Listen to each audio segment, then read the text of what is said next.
زمانے میں ایک شخص تھا تو وہ صدقے کا بہت سا مال خرچ کرنا چاہتا تھا. اس کے پاس بہت سا مال تھا، زکوٰۃ کا، خیرات کا، صدقے کا، غریب. لیکن وہ یہ جانتا تھا کہ صدقہ چپکے سے کیا جائے تو زیادہ اہمیت رکھتا ہے، کسی غریب کی مدد چپکے سے کی جائے تو زیادہ بہتر ہے. اس طریقے سے کی جائے کہ داہنے ہاتھ سے کی جائے اور بائیں ہاتھ کو بھی اس کی خبر نہ ہو. تو وہ شخص رات میں نکلتا ہے. سنیے، بہت پیاری حدیث ہے. وہ شخص رات میں نکلتا ہے. آدھی رات گزرنے کے بعد جب صدقے کا مال لے کر جا رہا ہے، اس نے سوچا کہ رات میں کوئی مجبور آدمی مجھے ملے گا تو اس کو دے دوں. ایک آدمی کے اوپر نظر پڑی، یہ سمجھا کہ یہ مجبور آدمی ہے. صدقہ دینے والے نے پوچھا، بھائی اتنی رات میں تم نکلے ہو، کیا کوئی مجبوری ہے؟ اس آدمی نے کہا، جی مجبوری ہے. اس نے مجبور سمجھا اور صدقے کا مال اس کو دے دیا کہ لو بھائی مجبور ہو، یہ مال میرے پاس ہے، تم لے جاؤ، اللہ تمہاری مجبوری کو آسان کر دے. یہ صدقے کا مال دے کر چلا آیا، اپنے گھر آیا اور صدقہ لینے والا صدقہ لے کر چلا گیا. اس نے صبح کی نماز پڑھی، تھوڑی دیر کچھ پڑھا لکھا، اور جب سورج نکل گیا تو صدقہ دینے والا بازار کی طرف گیا. جیسے ہم اور آپ صبح سویرے اٹھتے ہیں، کوئی سبزی لینے کے لیے، کوئی بچے کو اسکول چھوڑنے کے لیے، کوئی کہیں جاتا ہے، ایسے یہ شخص بھی مارکیٹ کی طرف، بازار کی طرف گیا تو وہاں شور سنتا ہے. یہ کوئی ایسی ویسی کتاب نہیں، بخاری شریف کی حدیث کا واقعہ ہے جو قرآن کے بعد سب سے زیادہ معتبر اصح الکتب بعد کتاب اللہ، بخاری کو کہا گیا کہ اللہ کی کتاب قرآن کے بعد سب سے بڑا درجہ اگر کسی کتاب کا ہے تو بخاری کا. بخاری کے اندر یہ واقعہ منقول ہے. وہ جب بازار میں گیا تو شور سنتا ہے، کچھ لوگ کہہ رہے ہیں کہ تمہیں معلوم ہے، اسی سے کہہ رہے ہیں اس نے صدقہ دیا، تمہیں معلوم ہے رات میں اللہ کا ایک نیک بندہ صدقے کا مال لے کر نکلا اور وہ کسی غریب آدمی کی، کسی مجبور کی مدد کرنا چاہتا تھا لیکن دھوکہ کھا گیا بیچارہ. اسی سے کہہ رہے ہیں. یہ پوچھتا ہے دھوکہ کھا گیا کیا مطلب؟ کہا اس ایک آدمی نے صدقے کا مال رات میں مجبور سمجھ کر کسی کو دیا، لیکن وہ بہت بڑا پیسے والا تھا، امیر آدمی تھا، اور حدیث میں آتا ہے کہ امیر کو صدقہ دینا جائز نہیں ہے. صدقہ غریب کا حق ہے، امیر کا نہیں ہے. امیر کو صدقہ دینا ناجائز ہے. یہ آدمی کہنا ہو سکتا ہے دھوکہ کھا گیا ہو، یہ کہہ کر چلا آیا. اس کو بتانا ہی نہیں تھا کہ میں نے دیا. یہ اپنے گھر آیا اور آ کر دونوں ہاتھ اٹھا کر دعا کرتا ہے کہ الہ العالمین، میں نے جان بوجھ کر صدقے کا مال امیر کو نہیں دیا. اے اللہ، میں دھوکہ کھا گیا، مجھ سے غلطی ہو گئی. اے اللہ، اگر تو مجھے ثواب نہ دے تو عذاب بھی مت دینا. یعنی میں نے ناجائز غلط آدمی کو صدقہ دے دیا، اس پر عذاب مت دینا، کیونکہ میں نے دھوکے سے دیا ہے. میں نہیں جان سکا یہ مجبور آدمی سمجھ کر دے دیا، لیکن وہ امیر آدمی نکلا، یہ میری غلطی ہو گئی. اے اللہ مجھے معاف کر دے، آج بھی میرے پاس صدقے کا مال ہے، میں آج کی رات میں پھر نکلوں گا، تو میری مدد فرمانا. جب دوسری رات ہوئی تو آدھی رات گزرنے کے بعد پھر نکلا اور صدقے کا مال دینا چاہتا تھا. پھر ایک آدمی پر نظر پڑی. اس نے پوچھا، کیوں بھائی اتنی رات میں کیا کر رہے ہو؟ اس نے کہا، بھائی کیا کرے گا، ایک آدمی رات میں کیوں نکلے گا؟ کوئی مجبور ہوگا تبھی نکلے گا، بھائی جاؤ نا اپنا راستہ دیکھو. اس نے کہا، دیکھو تم مجبور ہو اور میں کسی مجبوری کی مدد کرنا چاہتا ہوں. اس نے کہا جھٹ سے، اگر واقعی تمہیں مجبور کی مدد کرنا ہے تو مجھ سے زیادہ مجبور کوئی نہیں ہے. اس نے صدقے کا مال اس آدمی کو دے دیا اور دے کر چلا آیا. گھر پہ آیا، نماز پڑھی، سو گیا. صبح اٹھا، پھر صبح سورج نکلنے کے بعد بازار کی طرف گیا تو پھر چرچے سنتا ہے، آوازیں آتی ہیں. ارے تمہیں معلوم ہے؟ کیا؟ کہ ایک آدمی آج بھی رات کی تاریکی میں، رات کے اندھیرے میں نکلا اور کسی غریب آدمی کی مدد کرنا چاہتا تھا، لیکن آج بھی وہ دھوکہ کھا گیا اور آج اس نے ایک چور کی مدد کر دی. اس نے اپنا صدقہ ایک چور کو دے دیا. وہ آدمی پیشہ ور چور تھا، وہ رات میں چوری کے لیے نکلتا تھا، اور اس آدمی نے صدقے کا مال اس کو دے دیا جو ناجائز ہے، نہیں دینا چاہیے، لیکن دھوکہ کھا گیا. یہ آدمی اپنے گھر آیا، اللہ میرے ساتھ کیا ہو رہا ہے؟ میں تو صدقے کا مال ایسے دینا چاہتا ہوں کہ دائیں ہاتھ سے دوں تو بائیں ہاتھ کو بھی خبر نہ ہو، اور اس کے لیے میں رات کے اندھیرے میں نکلتا ہوں کسی مجبور کی مدد کروں، لیکن میں بار بار دھوکہ کھا رہا ہوں. اے اللہ، میں نے جان بوجھ کر چور کی مدد نہیں کی ہے. اے اللہ، میں چاہتا ہوں آج میں رات کی تاریکی میں جب نکلوں اور میرے پاس جتنا بھی اب صدقے کا مال رہ گیا ہے، یہ آخری مال ہے، میں اس کسی غریب کی مدد کرنا چاہتا ہوں، تو آج میری مدد فرمانا. اور اے اللہ، اب تک جو 2 غلط جگہوں پر صدقہ پہنچ گیا اس پر میری پکڑ مت کرنا، کیونکہ میں نے جان بوجھ کر نہیں دیا، دھوکہ ہو گیا مجھ سے. یہ تیسری رات میں پھر صدقے کا مال لے کر نکلا. آدھی رات سے زیادہ گزر گئی، دیکھ رہا، تلاش کر رہا کوئی مل جائے. تو اب ایک عورت ملتی ہے. اس نے دیکھا، اس نے سوچا عورت تو بیچاری مجبوری ہوگی. وہ گیا اور اس عورت سے پوچھنے لگا، کیسے نکلی ہو؟ اس نے کہا، تمہیں مطلب؟ کہا نہیں، اگر کوئی مجبوری ہو تو بتاؤ. اس نے کہا، ایک عورت رات کے اندھیرے میں مجبور نہیں ہوگی تو کون ہوگی؟ میرے بچے بھوکے ہیں اور میں مجھے کھلانے کے لیے ان کے پاس کچھ نہیں ہے، اس لیے میں باہر نکلی ہوں، اللہ کا کوئی بندہ مجھے بھیک دے دے تاکہ میں اپنے بچوں کا پیٹ پال سکوں۔ اس نے صدقے کا مال اس عورت کو دے دیا اور کہا جاؤ لے جاؤ تم صدقے کا مال، اس کو دے دیا۔ کہا تم کون ہو بھائی؟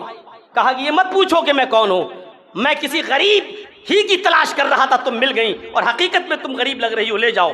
دے دیا اس کو، چلا آیا گھر پہ سویا، صبح نماز پڑھی، سورج نکلا، پھر مارکیٹ کی طرف گیا، بازار میں پھر چرچا سنتا ہے، اور کیا سنتا ہے؟ اللہ کا ایک نیک بندہ آج بھی کسی غریب کی مدد کرنے کے لیے نکلا، لیکن آج بھی وہ دھوکہ کھا گیا، اور بجائے کسی غریب آدمی کی مدد کرنے کے آج اس نے ایک عورت کو صدقے کا مال دے دیا۔ لیکن وہ عورت مجبور نہیں تھی، وہ پیشہ ور تھی، وہ اپنا جسم بیچتی تھی، وہ کسٹمر رات کی تاریکی میں تلاش کرتی تھی، وہ زانی اور بدچلن عورت تھی، وہ اپنے جسم کو بیچ کر دھندا کرتی تھی۔ آج اس نے ایک زانی اور بدچلن عورت کو صدقہ دے دیا۔ یہ آدمی اپنے گھر آیا اور رات کی تاریکی میں اپنے گھر پہ اب رات ہوتی ہے، کہتا ہے کہ الہ العالمین، صبح سے شام تک تو پریشان رہا، رات میں کہتا اللہ میرے پاس اب صدقے کا مال ہی نہیں ہے کہ میں دے سکوں، آئے اللہ میں نے جتنا بھی صدقہ کیا اس پر اگر مجھے ثواب نہ ملے تو عذاب بھی مت دینا، اس لیے کہ میں نے غلط جگہ پر صدقہ کر دیا ہے، لیکن جان بوجھ کر نہیں کیا، میری نیت ایسی نہیں تھی۔ نیت پر میں آپ کو لا رہا ہوں، یہ پورا واقعہ جو بتا رہا ہوں اس پر میں نیت پر ڈیپینڈ ہے، نیت پر بتاتا ہوں۔ میرے بھائیو، اے اللہ مجھے اگر ثواب نہ ملے تو عذاب بھی نہ ملے، اے اللہ میں نے جان بوجھ کر ایسا نہیں کیا، اور یہ کہہ کر سو گیا۔ حدیث کے الفاظ ہیں، جب آخری رات میں سو رہا تھا تو اللہ رب العالمین نے اس کو خواب میں دکھایا کہ کوئی اس سے کہہ رہا ہے اے اللہ کے نیک بندے تو مایوس کیوں ہوتا ہے، تو پریشان کیوں ہوتا ہے، اللہ تعالیٰ نے تیرے صدقے کو قبول کر لیا۔ ارے تو نے ناجائز جگہ پر دیا ہے لیکن تیری نیت تو نہیں تھی، تو کسی غریب کی مدد کرنا چاہتا تھا نا، تو تجھے تیری نیت کے مطابق ثواب مل گیا، اللہ نے تیرے صدقے کو قبول کر لیا، لیکن تیرے صدقے کی برکت سے اللہ نے ان تینوں کو بھی ہدایت دے دی۔ جس امیر کو تو نے صدقہ دیا اس امیر نے صدقے کا ایک درہم بھی نہیں کھایا، بلکہ اس نے وہ مال سب غریبوں میں بانٹ دیا، اور جس چور کو تو نے صدقہ دیا اس چور نے چوری سے توبہ کر لی اور کہا آئندہ میں کبھی چوری نہیں کروں گا، اللہ نے اس چور کو بھی تیرے صدقے سے ہدایت دے دی۔ اور جس زانیہ اور بدچلن عورت کو تو نے صدقہ دیا اس عورت نے بھی توبہ اور استغفار کر لیا، اور جس فروشی سے توبہ کر لی، اور اس نے اپنا یہ گھورک دھندا، یہ غلط کام اس نے بند کر دیا۔ میرے پیارے ساتھیوں، آج ہم دیکھتے ہیں بہت سے سماج کے اندر لوگ چوریاں کرتے ہیں، ڈکیتیاں ڈالتے ہیں، ہم دیکھتے ہیں کہ بہت سے لوگ غلط کام کرتے ہیں، ہمیں نہیں معلوم کہ ان کی مجبوریاں کیا ہیں۔ ایسے لوگوں کو میرے پیارے ساتھیوں آپ ان کی مجبوریوں کو تلاش کریں اور دیکھیں اور پتہ لگائیں کہ ان کے پیچھے کیا چیز ہے۔ ایسا تو نہیں کہ یہ مجبوری ان کی اس لیے ہو کہ ان کو نوکری نہ مل رہی ہو، یا ایسا ہو کہ سماج ان کو دھتکار رہا ہو، یا ایسا کہ کوئی آدمی ان کو اپنے کام پہ بلانا ہی نہیں چاہتا ہو کہ یہ آدمی چور ہے، اگر ہم اس کو رکھیں گے تو یہ آدمی ہمارے گھر میں بھی چوری کر لے گا، ہمارے مال کی بھی چوری کر لے گا، اس سے اس کا حوصلہ اور ٹوٹے گا اور پھر وہ اور دوسرے بڑے بڑے کام کرنا لگے گا۔ ایسے لوگوں پر بھی نظر رکھیے اور دیکھیے، اس آدمی نے غلط جگہ دینے کا ارادہ نہیں تھا، اگرچہ غلط جگہ دے رہا تھا لیکن نیت نہیں تھی، اس لیے اللہ تعالیٰ نے اس کو معاف کر دیا، اور اس کے صدقے کے مال کی برکت سے اللہ نے ان تینوں کو بھی ہدایت دے دی۔ تو اللہ نیت کو دیکھتا ہے۔ اس آدمی کو دیکھا جو پورا اونٹ جس کا غائب ہو گیا جنگل میں، سامان جس پر لدا ہوا تھا، اور اونٹ تلاش کرتا رہا لیکن کہیں اونٹ نہیں ملا، تھک کر اسی جگہ پر بیٹھ گیا، آنکھ لگ گئی، سو کر اٹھا تو کیا دیکھتا ہے کہ میرا اونٹ بندھا ہوا ہے، صبح سے شام تک میں نے ڈھونڈا تو نہیں ملا، اس پہاڑی پر اس پہاڑی پر، اس جنگل میں نے ڈھونڈا تو نہیں ملا، اور اچانک اسی جگہ پر اپنے آپ آ گیا، اس نے تلاش کیا، ایک ایک چیز ڈھونڈی تو ایک دانہ بھی کم نہیں، اس کا جتنا سامان لادا تھا بہو سیم ٹو سیم لدا ہوا ہے، کوئی چیز کی کمی نہیں ہے اس کے پاس۔ تو اس نے دیکھا تو مارے خوشی کے اس کے پیروں کے نیچے سے زمین سرک گئی، اور اتنا خوش ہوا کہ مارے خوشی کے کہنے لگا اللہم انت عبدی وانا ربک، مان گیا اے اللہ تیری قدرت کو، واقعی تو میرا بندہ ہے اور میں تیرا خدا۔ کیا جملے بول گیا وہ، ہمیں اس کے ڈینجر ہونے کا اعتراف ہے۔ سوچئے اس نے کیا کہا، اونٹ کو دیکھا اپنی جگہ پر خوش ہو کر تو اتنا خوش ہوا کہ خوشی میں اس کو ہوش ہی نہیں کہ کیا نکل رہی ہے اس کی زبان سے، اللہم انت عبدی وانا ربک، اے اللہ واقعی تو میرا بندہ ہے اور میں تیرا رب۔ اللہ کو اپنا بندہ بول رہا ہے اور اپنے آپ کو اللہ کا رب۔ آپ کو پتہ نہیں یہ جملے کتنے خطرناک ہیں؟ ایسے جملے فرعون نے بھی نہیں بولے تھے. فرعون نے صرف اتنا کہا تھا لوگوں میں تمہارا رب ہوں. پڑھو قرآن, انا ربکم الاعلی, میں تمہارا رب ہوں. فرعون لوگوں سے کہتا تھا کہ مجھے اپنا رب کہو. فرعون نے کبھی اللہ سے نہیں کہا کہ اللہ میں تیرا بھی رب ہوں. فرعون نے پورا قرآن پڑھ جاؤ, فرعون نے کبھی اللہ سے نہیں کہا کہ اللہ میں تیرا بھی رب ہوں, کبھی نہیں کہا. لوگوں سے کہتا تھا کہ میں تمہارا رب ہوں, مجھے اپنا رب مانو, مجھے اپنا رب مانو, لیکن اللہ سے نہیں کہتا تھا کہ اللہ میں تیرا بھی رب ہوں یا میں تمہارے رب کا بھی رب ہوں, یہ نہیں کہتا تھا. اس کے باوجود کیا ہوا, اس کو دریائے نیل میں غرق کر دیا گیا. دونوں پانی کے کنارے مل گئے اور فرعون ڈوبنے لگا. اور جب ڈوبنے لگا تو کہنے لگا آمنت برب موسیٰ و ہارون, میں موسیٰ اور ہارون کے رب پر ایمان لایا. آواز آئی اب اس وقت تیرے ایمان کی کوئی قدر و قیمت نہیں ہے. اللہ ایمان کا لالچی نہیں ہے کہ اب ڈوبنے لگا تو ایمان لایا. آمنت برب ہارون, آمنت برب موسیٰ و ہارون, میں موسیٰ اور ہارون کے رب پر ایمان لایا. ڈوبتے وقت بھی کتنا چالاک تھا فرعون. قرآن کے بھی تو کہا میں نے, جو قرآن کی ایک ایک آیت میں غرق لگاتا ہو ڈوبا ہو اس سے مسئلے پوچھا کرو. اب پوچھو کہ فرعون نے یہ کیوں نہیں کہا میں لوگوں کے رب پر ایمان لایا. فرعون نے یہ کیوں کہا آمنت برب موسیٰ و ہارون, میں موسیٰ اور ہارون کے رب پر ایمان لایا. یہ کیوں کہا فرعون نے ڈوبتے وقت؟ کیونکہ لوگوں کا رب تو وہ خود بنا ہوا تھا, لوگوں کا رب تو وہ خود بنا ہوا تھا. اس لیے اس کو معلوم تھا کہ لوگوں کا رب یعنی میں اب اپنے آپ کو نہیں بچا پاؤں گا. لیکن ہارون و موسیٰ علیہ السلام اور ہارون علیہ السلام ایسے پیغمبر گزرے ہیں جنہوں نے کبھی فرعون کی فرعونیت کو تسلیم نہیں کیا. اس لیے کہنے لگا کہ آمنت بہارون و موسیٰ, میں موسیٰ اور ہارون کے رب پر ایمان لایا, یعنی میں اللہ تیرے اوپر ایمان لا رہا ہوں. اب تو مجھے بخش دے, اب تو مجھے چھوڑ دے. لیکن اس وقت اس کے ایمان کی کوئی قدر و قیمت نہیں. اس کا مطلب یہ ہے کہ کسی آدمی کی روح نکل رہی ہو اور اس وقت وہ ایمان لاتا ہے تو ایسے انسان کی ایمان کی کوئی قدر و قیمت نہیں. یہ تو ہر مرنے والا مرنے سے پہلے کہے گا. کیا کہے گا؟ لولا اخرتنی الی اجل قریب فاصدق واکن من الصالحین. اللہ تھوڑی سی مہلت دے دے مجھے, اللہ میری سانسیں اٹک رہی, تھوڑی سی مہلت دے دے. میرے فلاں بینک میں اتنا روپیہ جمع ہے, ابھی میں 5 لاکھ نکال کر کسی مسجد کو دیتا ہوں, کسی مدرسے کو دیتا ہوں. اے اللہ میں صدقہ و خیرات کرنے کے لیے تیار ہوں, مجھے تھوڑی سی مہلت دے دے. لولا اخرتنی الی اجل قریب, تھوڑی سی مہلت دے دے, اتنی مہلت دے دے کہ میں صدقہ کر دوں. فاصدق واکن من الصالحین, میرے پاس بہت بینک بیلنس ہے, میں اس میں سے 10 لاکھ روپے کے نکال کے میں کسی مسجد کو دے دیتا ہوں, میں کسی مدرسے کو دے دیتا ہوں, میں کسی غریب کو دے دیتا ہوں. فاصدق, قرآن پڑھیے, فاصدق, اتنی مہلت دے دے کہ میں صدقہ کر لوں, اتنی مہلت دے دے کہ میں خیرات کر دوں. اس کے بعد تو میری جان لے لینا, میری روح نکال لینا. لیکن آواز آئی کیا؟ وَلَن يُؤَخِّرَ اللَّهُ نَفْسًا, 10 لاکھ نہیں 10 کروڑ, 10 کروڑ نہیں 10 ارب بھی تو اس وقت اب صدقہ کرے گا تو تیرا صدقہ قبول نہیں ہوگا. کیوں؟ کیونکہ اللہ جب کسی کا وقت آ جاتا ہے تو اس کو مہلت نہیں دیتا ہے. اللہ تمہارا لالچی ہے, تمہارے 10 لاکھ کے چکر میں تمہیں تھوڑی مہلت دے دے گا. دولت اسی کی دی ہوئی اور اسی سے کہہ رہے ہو کہ مجھے مہلت دے دے کہ میں صدقہ و خیرات کر دوں. اب کوئی صدقہ و خیرات مسجد کا بنانے کا وعدہ کرتا ہے, مسجد میرا گھر ہے, میں جب چاہوں گا تب بنوا دوں گا. تو بنائے گا میری مسجد؟ تیری اوقات ہے کہ تو میری مسجد کو بنا کے میرے گھر کو بنا کر تیار کرے گا؟ نہیں. وَلَن يُؤَخِّرَ اللَّهُ نَفْسًا إِذَا جَاءَ أَجَلُهَا, جب کسی کے انتقال کا وقت آ جاتا ہے تو اللہ اس کو مہلت نہیں دیتا ہے. غور کرو, اس نے وہ جملے کہے جو فرعون نے بھی نہیں کہے, فرعون سے بھی بڑھ کر. فرعون نے صرف اتنا کہا تھا میں تمہارا رب ہوں, لیکن کبھی اللہ سے نہیں کہا اللہ میں تیرا بھی رب ہوں. لیکن اس نے تو اللہ ہی کو اپنا رب کہہ دیا. کیا کہا؟ تو میرا بندہ میں تیرا رب. اے اللہ واقعی تو میرا بندہ ہے اور میں تیرا رب. لیکن اللہ نے فرعون کو ڈبو دیا, غرق کر دیا. اور جب اس نے کہا اللہ واقعی تو میرا بندہ ہے اور میں تیرا رب, تو اللہ مسکرا دیا, اللہ ہنس دیا, اللہ نے معاف کر دیا. دونوں میں فرق سمجھتے ہو کیا ہے؟ دونوں میں فرق کیا ہے؟ فرعون نے جان بوجھ کر کہا تھا, فرعون نے جان بوجھ کر کہا تھا, اور اس شخص نے جان بوجھ کر نہیں کہا تھا. اس کی نیت نہیں تھی یہ کہنے کی, بلکہ یہ کہنا یہی چاہ رہا تھا کہ واقعی تو میرا رب ہے اور میں تیرا بندہ. لیکن دھوکے سے اس کے منہ سے نکل گیا خوشی میں کہ واقعی تو میرا بندہ میں تیرا رب. اللہ نے اس دھوکے کی وجہ سے زبان سے نکلے ہوئے اس جملے کو معاف کر دیا, اور اس آدمی سے کوئی انتقام نہیں. یہ ہے نیت کا فائدہ. اسی محفل میں ایک صحابی ہیں, انصاری صحابی ہیں, جن کا نام علبہ ابن زید انصاری ہے. ان کے پاس ان کے گھر میں 2 کھجوریں بھی نہیں ہیں جو وہ 2 کھجوریں دے سکیں. کچھ نہیں ہے ان کے پاس دینے کے لیے.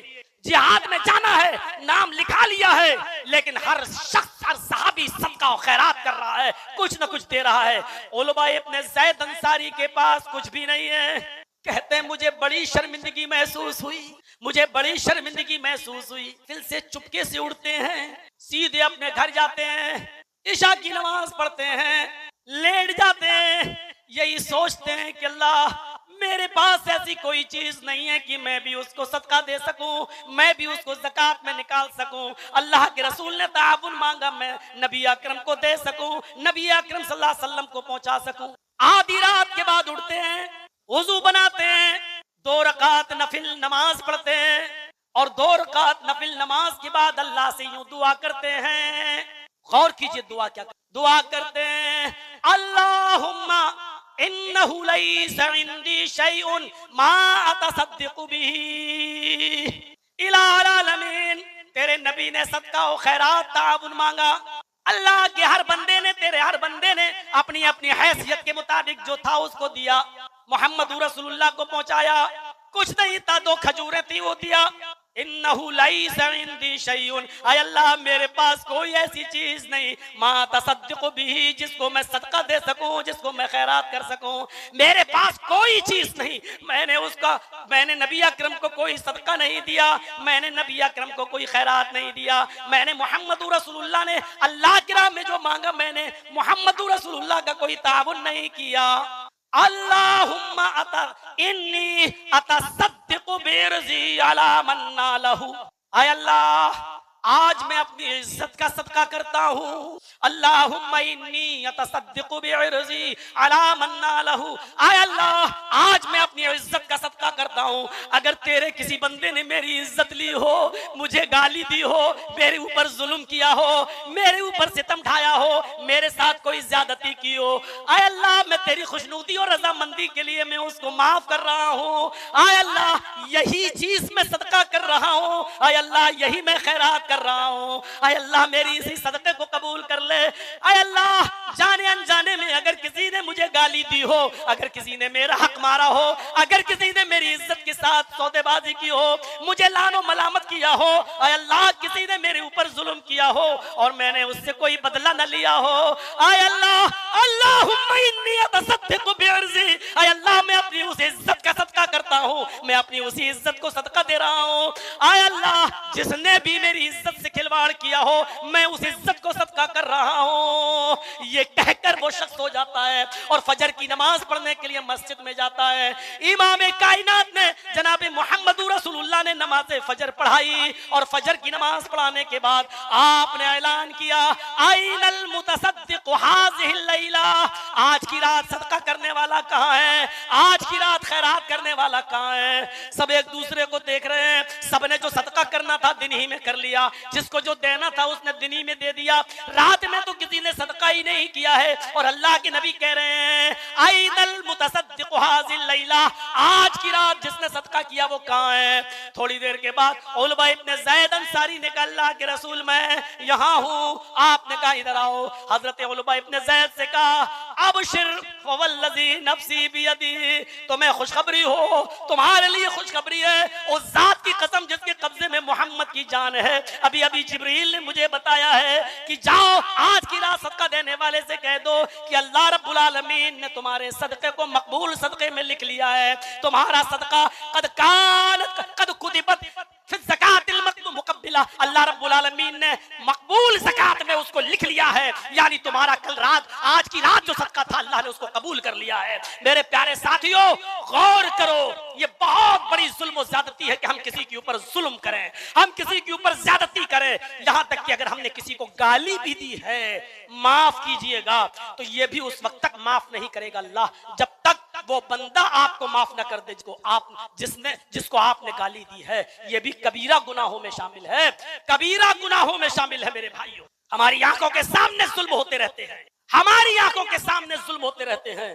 کیا کوئی آدمی ہے جو ظالم کو اس کے ظلم سے ہے؟ کوئی من مشى مع ظالم ليقويه، اللہ کے نبی فرماتے ہیں جو ظالم کے ساتھ چلا اس ارادے کے ساتھ کہ ظالم کو تقویت پہنچائیں، اس ارادے کے ساتھ کہ ظالم کا ساتھ دیں، ظالم کو تقویت پہنچائیں، فقد خرج من الاسلام، اللہ کے نبی فرماتے ہیں کہ وہ اسلام سے نکل جاتا ہے، وہ اسلام سے خارج ہو جاتا ہے۔ ہم غور کریں کتنے ایسے موقع ہیں جو ہم اپنے ظالم دوست کا ساتھ دیتے ہیں، پہلے ہی سے فون پہ کہہ دیا جاتا ہے میرے دوست آج حق ادا کر دیجئے میرا، آج فلاں فلاں آدمی کی گواہی میں تم تھوڑا سا ہماری طرف سے بول دو، آپ جانتے ہیں کہ میرا دوست ہم سے جھوٹ بلوا رہا ہے، آپ جانتے ہیں کہ میرا دوست ظالم ہے، لیکن اس کے باوجود آپ اس کا ساتھ دے رہے ہیں صرف اس لیے کہ وہ دوست ہے۔ ممشا ما ظالم لیقضیہ، اللہ کے نبی فرماتے ہیں جو ظالم کے ساتھ کھڑا ہوا اس لیے کہ اس کو طاقت پہنچائے، اس کا ساتھ دے، فقد خرج من الاسلام، وہ اسلام سے خارج ہو جاتا ہے۔ اور اسی لیے امام کائنات نے فرمایا